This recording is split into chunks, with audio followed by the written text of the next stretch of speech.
Hey guys, Ace Dudes Buckeye here to talk about the running backs and the fullbacks. Now, obviously, we have the best, the number one tailback in the country in Chris Beanie Wells. Everybody knows that. Everybody knows he's a contender for the Heisman Trophy. So, before I get to talking about him, I want to talk a little bit about the backups.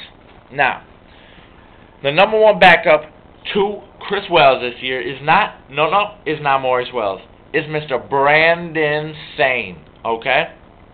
Sane is a tremendous back. He's in the mold of a Reggie Bush. He's got amazing hands, great hands coming out of the backfield.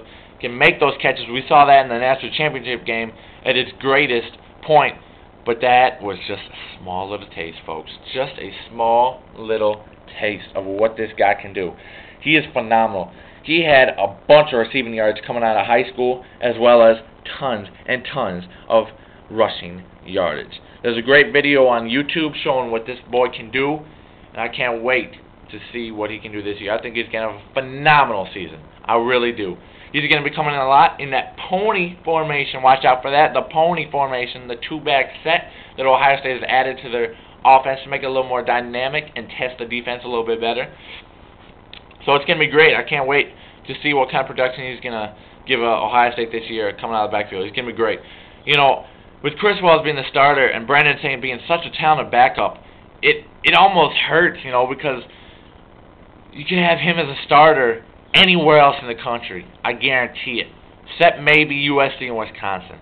All right? But those are kind of different stories in themselves. They're great programs. But overall, this unit is stacked. And I think possibly the most, deep unit on this Ohio State team. Because we have 4 guys that could start. Okay? 4 guys that are capable of getting the job done, game in and game out. Now, I talked a little bit about Brandon Sane. Let's talk about Daniel Boom Herron. And I got to see him in the spring game. He wasn't as impressive as I had hoped, but they're just using him kind of in short yardage situations, using that boom in his nickname for sure. He is more of a power back, which is good to have that thunder and lightning. Sane is the lightning, obviously, and Herron is the thunder. I expect him to be good. I don't think he'll get a tremendous amount of playing time this year. He is a young buck, though. I mean, he's listed 4th on the depth chart right now. And I don't expect to see him getting that much PT this year, but hey, you never know what can happen. Now, guy that has just been a little less productive than Buckeye fans might have hoped throughout his career, Maurice Wells came into Ohio State as the number 3 running back in the country, 5'10", out of I believe Jacksonville. I'm not sure on that. Don't quote me on that. I know it's Florida somewhere, but he really hasn't produced the way the Buckeye fans would have liked him to this season, throughout his career. But you know what? You got to give the guy props. He's been behind tremendous backs.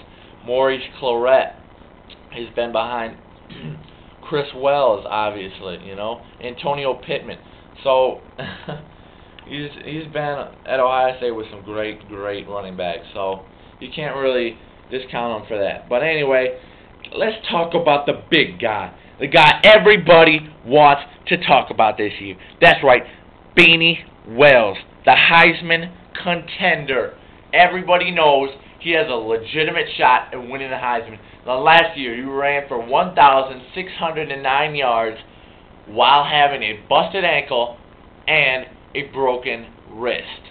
That's right, 1,609 with all that hampering him all season long. Now, imagine what he can do while he's 100% healthy. I expect Chris Wells to challenge Eddie George's all-time rushing record. Single season rushing record set at 1927 back in '95 by the Eddie George, number 27, baby. I expect him to go over 2,000 yards this season. Now that might be setting the bar a little high, but this guy can get the job done. Think of it. He was about 60-70%. He said last season. Well, he ran for 1,600 yards. That's 60-70%. I expect him to run for 2,000 at 100%. Let's hope he can stay healthy this season. I expect him to make a run for the Heisman, and I expect him to win it.